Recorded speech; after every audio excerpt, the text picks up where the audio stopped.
Nagkadaiya ang reaksyon sa pipila ka mga dabawan niyo. Human nga nadawat na sa Office of the Vice President kung OVP ang sumon sa Senate Impeachment Court na batok ang Vice President Sara Duterte.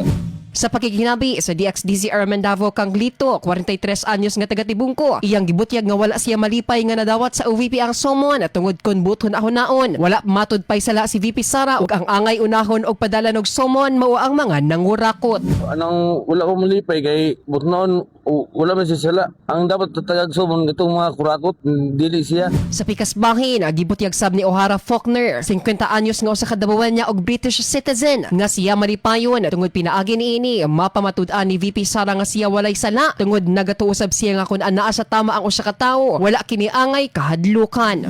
First, I'm glad nga nadawat na niya. At least mapatunayan na niya na she's not really guilty and there is nothing to worry about when you're in the right.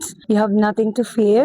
Apan gibutyag sab niya nga wala siya nalipay sa mong somon tungod adunay mas importanteng butang ang angay hatagan og atensyon sama sa krisis og flood control corruption diin nagatuusab siya nga ang impeachment ni VP Sara usa lang ka diversionary tactics sa administrasyon. Ug isip dabawan niyo kinahanglan nato magtinabangay dili lang alang sa mga Duterte apan alang sab sa nasud Pilipinas. And no, because we have so much and bigger problems that we are facing right now.